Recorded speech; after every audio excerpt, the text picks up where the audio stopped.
All right, we're back for episode 49 of Digital Divination. Ron, we're so close. That's, we're going to roll right through 50. We'll be happy at 100. We're going to roll right through 50 like it's nothing. All right, 50 is nothing. Nothing special. Won't do anything to celebrate. Not even a milestone. We are though now at more episodes than I am old. So I am 48 and this is episode 49. Oh. So okay. I didn't realize you were so young. I have the spring chicken in a lot of the groups I'm in these days. Oh, well, we get a couple more episodes to get older than me then. I'll have to wait. We'll get there. We'll celebrate that when it happens. All right. We have something to celebrate today, though. Yes? I hear that somebody had their first Kickstarter get fully funded today. I did. It's been 1 week. It's a weird situation. It's the Scaldwood Blight Adventure Path. It is a full Pathfinder 2nd Edition adventure path that takes you from 1st to 20th level. And I'm excited that people are excited about the Kickstarter, that they want to pay money for it, but it's already kind of free. This was 2 years ago. No, I'm happy to say it. 2 years ago, I sort of had that exercise on my blog over the course of almost an entire year about here's how you put a whole adventure path together.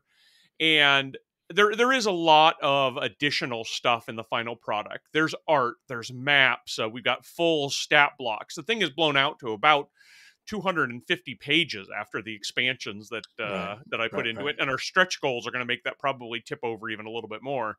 Ooh. But it's fantastic. I've been working with Owen Casey Stevens on it throughout, not just, in putting together the blog, everything I did with it after that, he's helped me out on, some map resources, art assets that he was willing to share with me, editorial help. So it's been a lot of, and then obviously running the Kickstarter, he's done, I want to say a dozen or so of these already. And so he really knew his way around. And when he sort of pegged when we ought launch and how much we ought to run it for, I'm like, you're the expert. I've never done one of these before.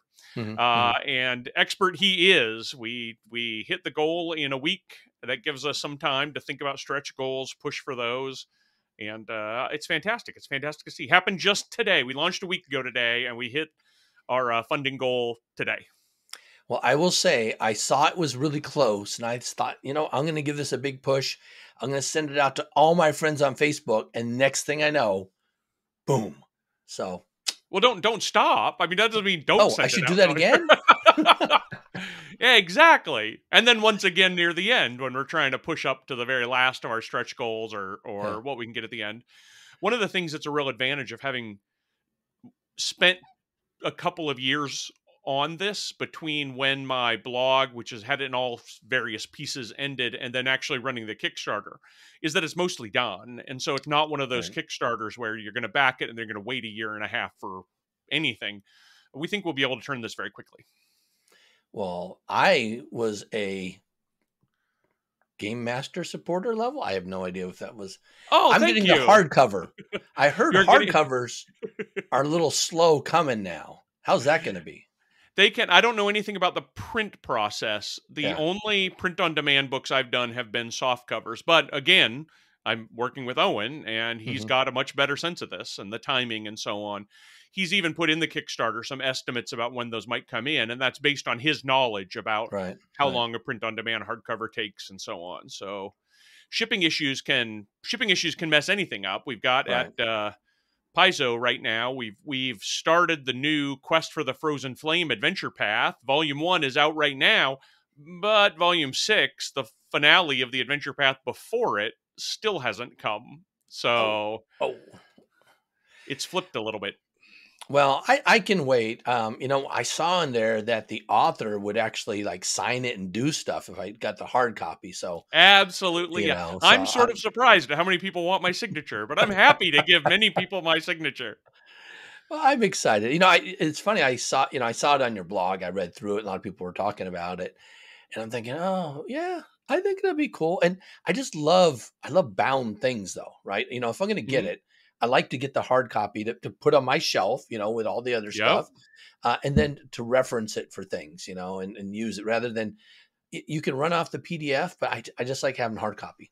So Absolutely, absolutely true. I feel very much. Speaking of hard copies, we recently announced that we're doing the Dead Sons hardcover compilation yes, I for saw that. Starfinder. That I'm excited to see the news hit Oh, on that. That has proven to be really popular, and I think it's going to hmm be a great idea. It's an opportunity to go back, tweak just a couple of things, but yeah, mostly keep it, very much as it is now.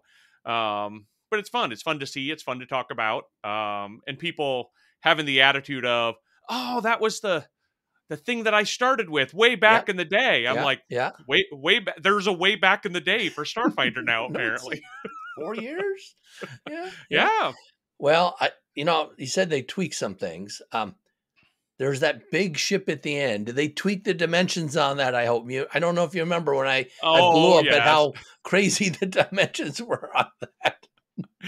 There's that. I don't even know. I'm not exactly sure. They're not frankly through the changes that they're making yet, but Oh, okay. there are a Who should I couple who of should I places write about that then? you should pester. Jason Keeley is who you should Okay. pester about that. All right. There's a we pay attention to the forums, and so when a number of people are saying they've got a problem with Encounter X, Yeah, or yeah, yeah. they don't see how you get from Encounter Y to Encounter Z, we can add a little more connective tissue. It's a good time to make tweaks like that. In fact, having done this for a Pathfinder hardcover compilation, it's a great time to make tweaks like that, because we kind of have to relay out and recopy fit everything. Yeah. And so sometimes it's like, oh, I need to add a whole other new paragraph here. Oh, it just so happened that the transition from Encounter Y to Encounter Z wasn't as smooth as I wanted anyway. I can go ahead and add it.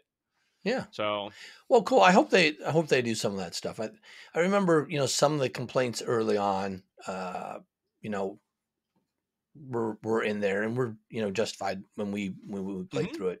Well, that's cool. I'm excited for that, to have it all in one volume. Again, hopefully, tying things together a little bit better, and yeah, I think that'd be cool. Do you Well, know yeah, when and I that have comes no. out? Oh, I want to say later this year, but I don't know when. October maybe. Okay. I Hmm. want to say maybe Okay. October. And no spoilers. I have no special knowledge about what the Starfinder team is Yeah. doing next. But like anybody could have, I said to Jason as soon as the Dead Sons was out, I'm like, hey, if you were going to do another one, what would it be? Thinking to myself, oh, make it against the Aeon Throne.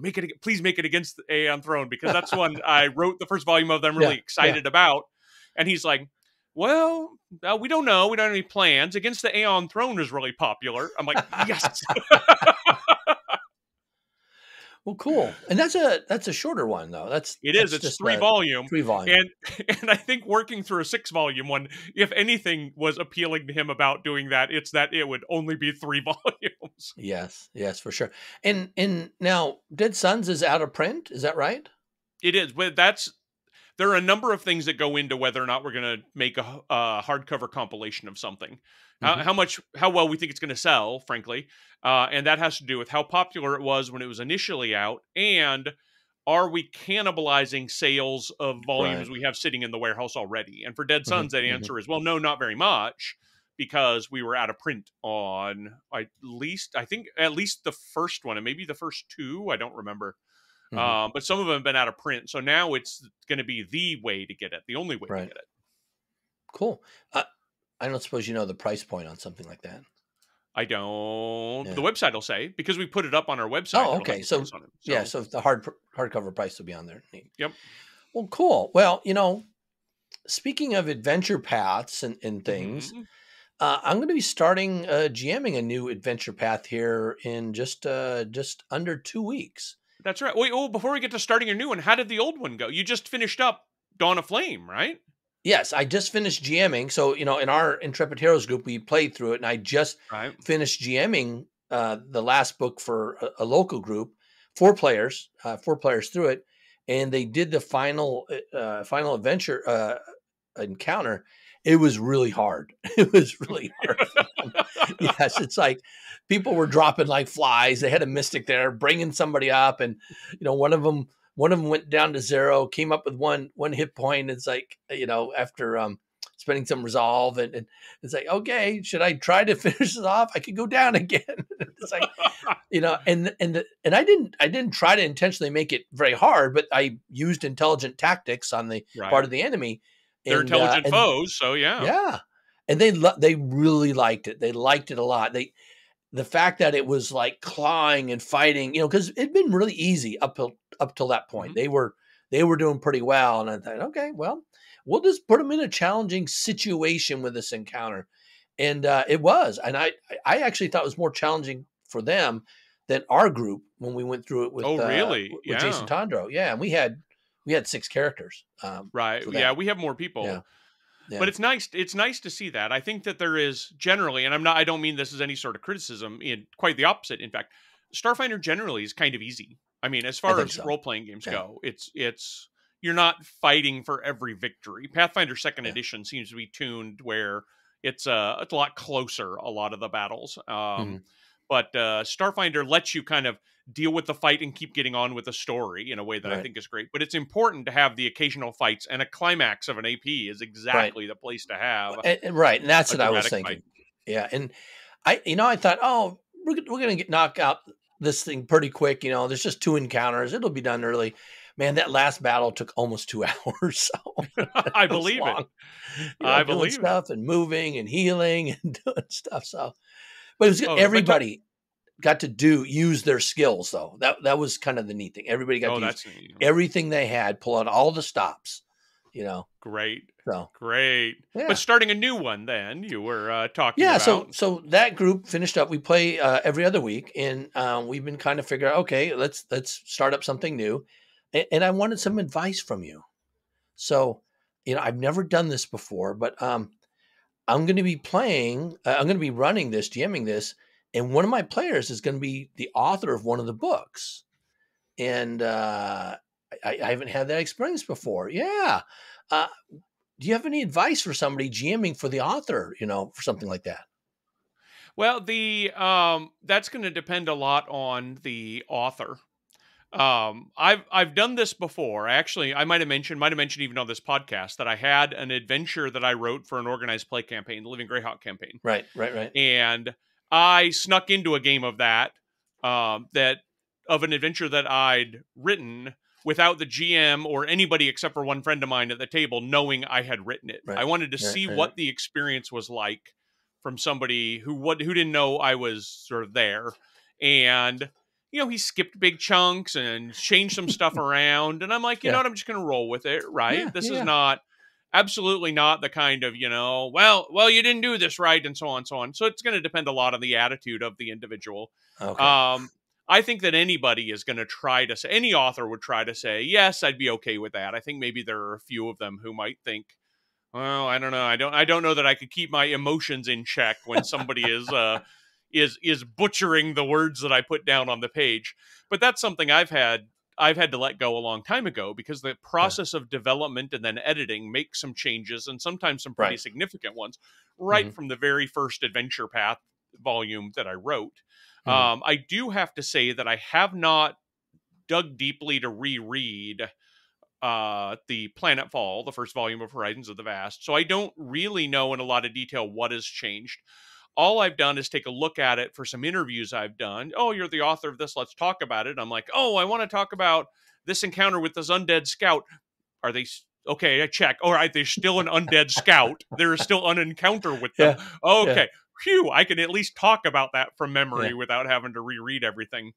Um, there's also a sense this one in particular is very very open ended in the ways it could go, and so I Hmm. feel like for the first adventure, as long as I'm not being a driving decision maker on a lot of whether we go east or west or north or south, Right. it's going to be fine, right?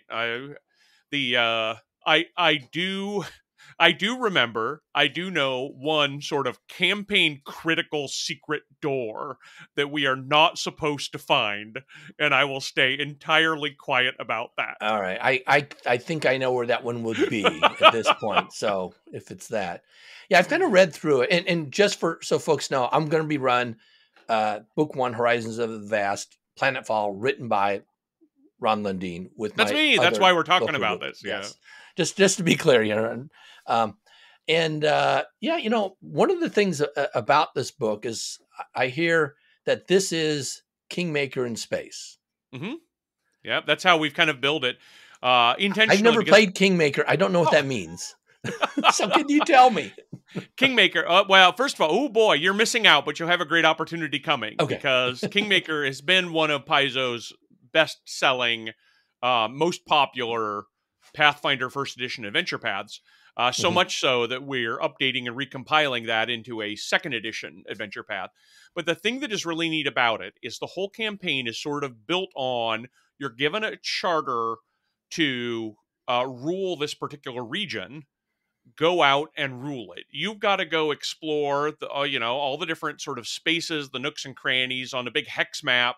All right, well, turns out there's this village here and they don't want anybody to be in charge. How do you smooth that over? Or, oh, there's a whole den of trolls here that you've got to do something with. And that something with could be exterminate the den of trolls, or it might be negotiate with the den of trolls and bring them into your kingdom and things like that. So the fact that it's really open ended mhm. is when people talk about it's Kingmaker, that's what they mean. They mean it is very much Ah, more of a sandbox than anything else. It is okay. possible to get yourself in some trouble. The Kingmaker sort of tries to mitigate that by saying, all right, well, you're given this much of a charter on this map, and then in the next adventure, you're given this additional amount, and in the third Hmm, adventure, go off to the east, you're supposed to explore right. this way. And I believe Horizons of the Vast does something like that. But it's when I was running Kingmaker, I had a very long running, very fun Kingmaker campaign. The players did just that. They kind of went off the edge of the map for something Okay. at near the end of the first adventure that put them into adventure 3, right? So Mhm, 3 or 4 levels higher than they were supposed to be. And one of the first things they ran into was a wandering monster that was just random. I just randomly rolled it, and it happened to not be very tough for that adventure, but meant it was pretty tough for the players. But they managed it, they got through. And unfortunately, the fact that they got through it led them to believe, oh, it's fine if we go this way. right. The the things we encounter are totally handleable by us, and they were not. The very next thing they ran into convinced them, well, maybe we come back and don't go this way. It was something substantially tougher, and then a big river. And they're like, we're Right. going to call this river the edge of where we care to go for the time being. And I'm looking at the map in book 3 and seeing what's on the other side of the river and silently applauding that decision of theirs. But the fact that you can get into that kind of trouble even is really what makes a very open sandbox Mhm. game what it is. Well, cool. And Yeah, and the intent is that this is that same way. yeah, that makes sense now. Having I've read through actually the first 3 books because I'm going to be running Okay. the whole shoot match, and I'll go back and review the first book a little bit more closely, and that makes a lot of sense in terms of the setup. It actually starts with one of the pre AP things you're supposed to do. The players is actually craft your charter, the first 4 sections. And so, I gave out to our team, the players, kind of the charter guidelines and said, hey, you got to make some decisions even before we get started.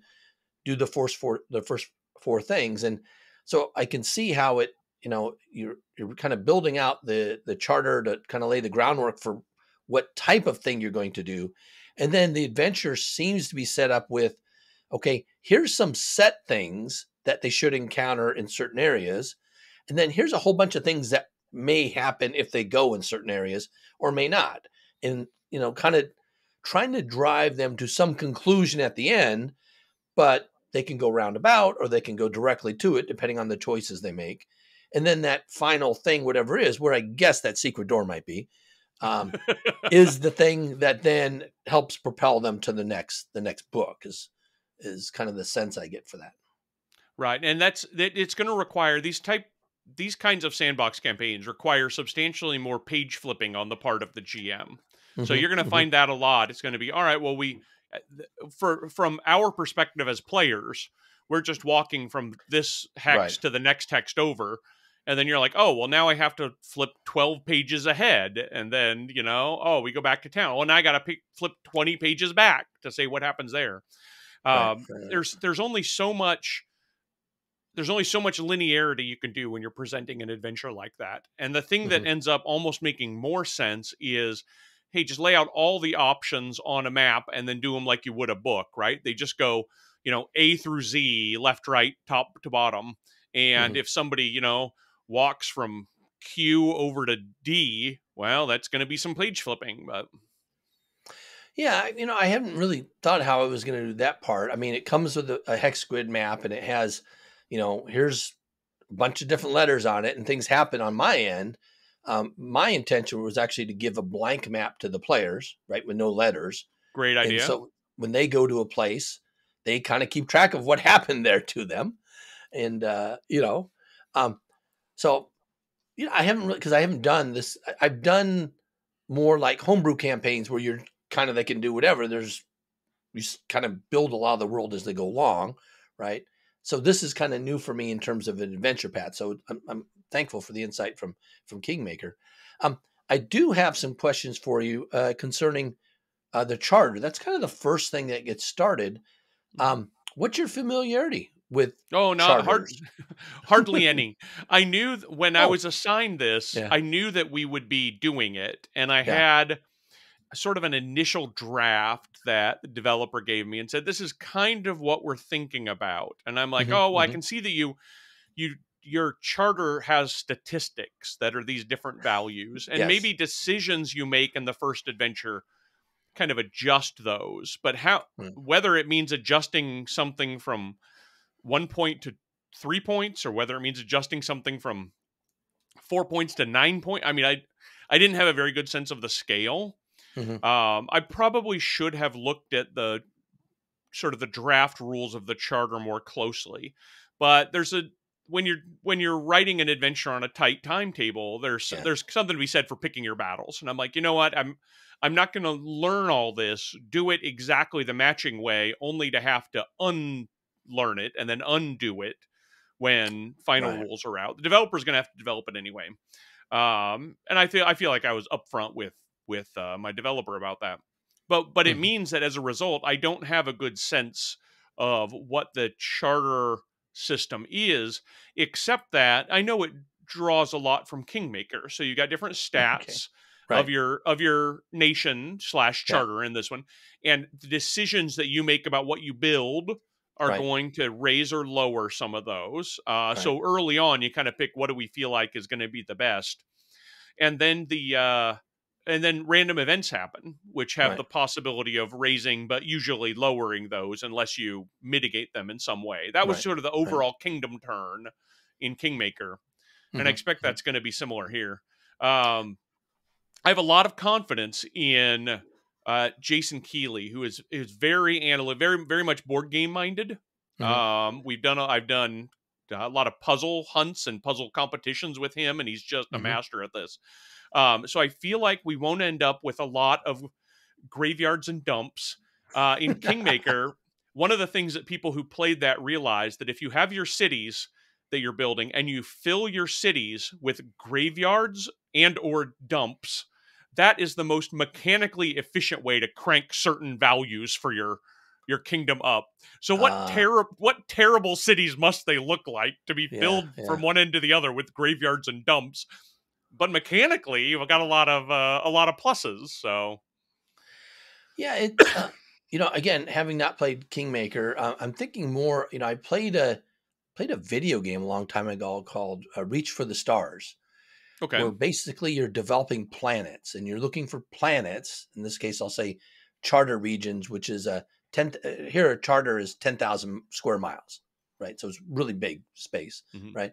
But in Reach for the Stars, it was a planet had certain basic starting values, and then you would kind of feed material into it to raise different values, and that enabled you to build new things and so Hmm. on and so forth. Similar like Command and Conquer. If you ever played that I video have. game, Yep. Yep. yeah. So where you have to meet certain criteria to build the next thing, the next thing, the next thing to output stuff. And so that's the sense I'm getting here. I haven't looked through all the tables and memorized all this, obviously.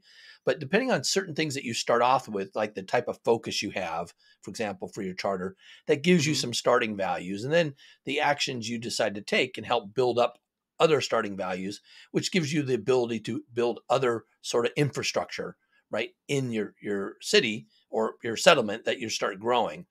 Right. So, so that's a big part of it, which I think is really cool, kind of like the Sim City part of it, but also there's a lot of exploration too, so your open world exploration, checking things out, encountering other charters, having to deal with them either through diplomacy or through non-diplomatic means, Right. then the native creatures in here. And then there's a big mystery underlying the whole thing, which the answer to. I'm betting. Well, I know how to set up the mystery, and I know kind of I know in very broad strokes what the big mystery is, Oh, because okay. that was part of the outline. Oh yeah, But it says in the beginning. Yeah, after I turned my adventure in, there were 5 more full adventures right, where this mystery unfolds, and I don't know any of those. right, So right. it is also one of the things that keeps you kind of excluded from a lot of the adventure path when your role as the author is the first one, is that it is possible, as the work gets done and as things roll in, that the developer has pivots in mind for how, Hmm. oh, well, if we Hmm. change this in adventure 2, then it changes how we do this thing in adventure 5. Let me just talk to those authors and make it work, right? So even if the broad strokes of the story are pretty unlikely to change, there can be other aspects of the story that change, sometimes pretty dramatically, and I'm already done, right? I've written my thing, I've turned it in, and sort of that's that.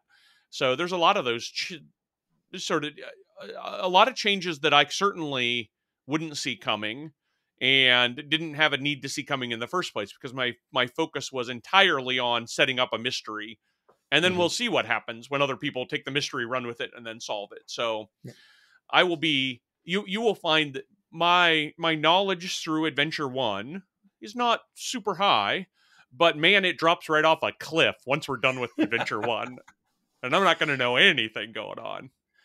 Well, what's your take? What's your feeling going into this? Are you excited to see how it turned out, or are you just like, oh, this is what we picked, that's fine? Or No, I am. One of the things that I know changed when I talked about how, for some of the interviews that I did for this, I'm like, oh, well, before I open my big mouth about X, I ought to see if it's still in the adventure. mm-hmm. And there's one thing that's not. I had like this whole sort of subplot going on that seems to have been nixed entirely and replaced with something else.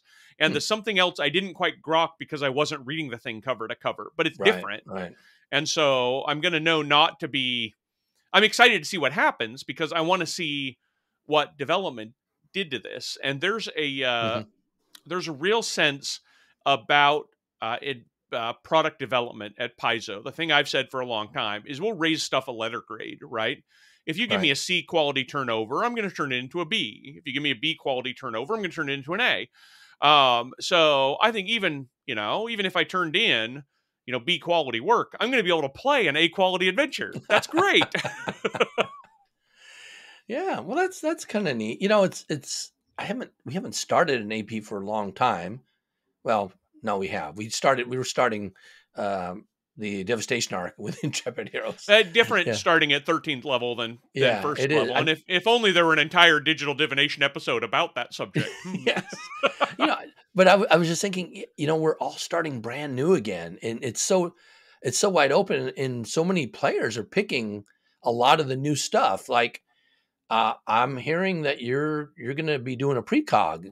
Oh, I do want to do a precog because we talked all about galactic magic and I got really excited about it. One of the things that I think is not only is the precogs a really interesting class, I think, for a lot of the abilities they have and the options they have, but sort of in game, to the extent I have any sort of sudden flash of insight in Volume 1 about, oh Yes. wait, maybe we don't attack these Yeah, things. I'm like, yeah, oh, well, obviously that's because I'm a precog, not because I'm the author of the volume with some inside knowledge. So I'm hoping I can kind of hand wave those, pass those off, kind of yeah. as being part of being a precog. But Well, I'm but I do want to be a spellcaster. I feel like Galactic yeah. Magic really reinvigorated Oh yeah. spellcasting in the setting. And I will, as I have said that I would for just about any of these. I would like to pester my GM to encourage the scaling cantrips option in the campaign. So I'm fine with that. I think that's an optional rule that should be in there. So, okay, and sweet. especially having seen in second edition how scaling cantrips work, I think that's super. You know, I'm Yeah. hoping that we get something similar as a result. So that's the one thing I'm curious. You know, when I mentioned a lot of people are playing different stuff. You know, you're playing a precog. Mm-hmm. Have somebody else playing a nanosite, which I haven't seen extensively being played through. Have somebody playing a wisdom-based biohacker, which I actually haven't seen. I've seen some, but not extensively played through. And my favorite is what our friend Scott, I think, is going to play. That is, Oh, is it some new rules from a yes, from something very exciting by a author who's excited to see his stuff out being yes, played in the world? yes. Yeah, he Uh, was saying, oh, you know, the only frontliner we got is this nanosite. You know, we need another damage dealer. And I said, oh, you could play an archer. You could play an archer.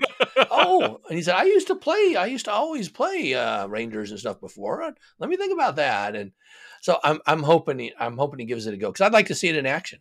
You know, yeah. I'm hoping to play one, but to see somebody else go through a lot of that, see how it works, what doesn't work, and see if he likes it or not. Hopefully, he's excited as I am. I don't know. So Well, see, that's one of the things that's really exciting about a lot of the yeah, Starfinder classes, right?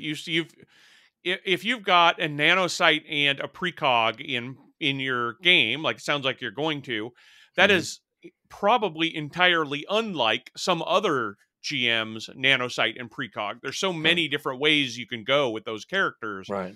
that they're not sort of used up once you've seen them played once. hmm So hmm that's really neat.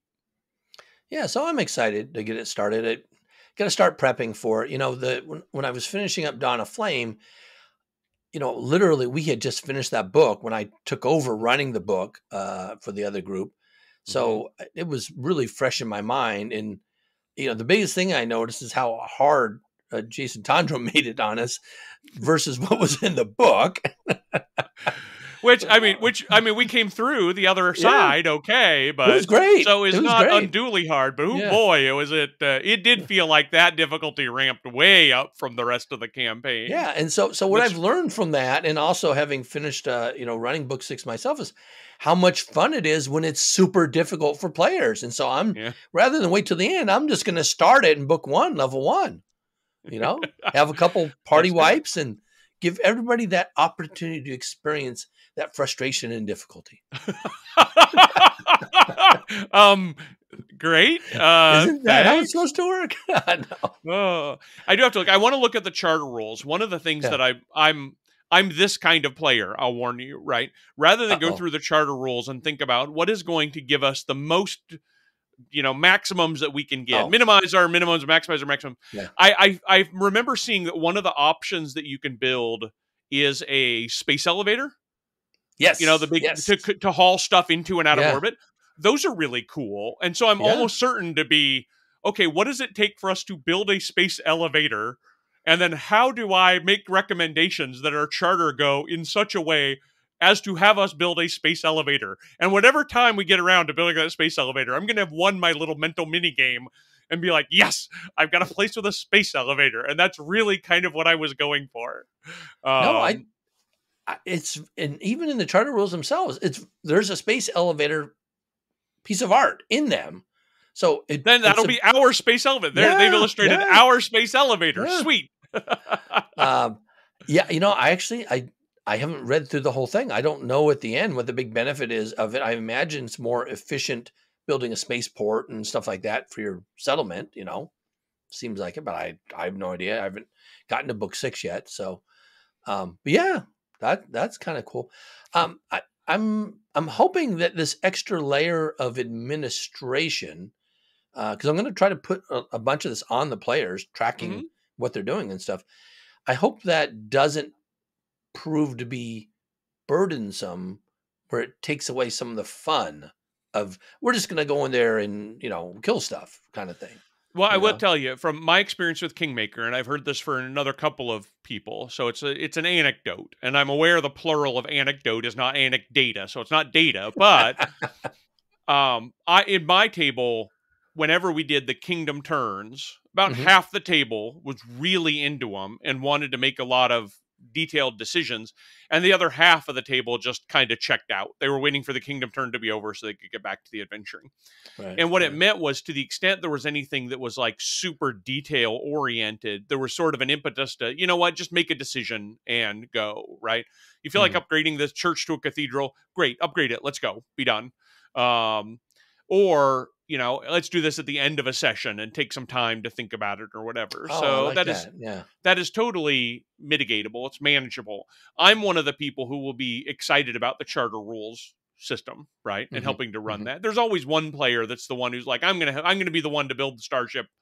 Let me get everybody else's input, and Right, what do you feel right. like you want to do on the starship? Is there any upgrades that you want to make that easier, etc.? Mhm. But there's like one starship builder player I found. But I think the charter system involves so many people doing things, picking your role for what you Right. do. It's not going to be, ruler and executioner and so on like it was in Yeah. Kingmaker, but Okay. there's going to be but there are roles that you take, Yeah, yeah, yeah. and everybody in certain roles has to make checks for things, and so Right. being able to that kind of keeps everybody at least interested in what's going on because they've got a space in it, and so that's helpful.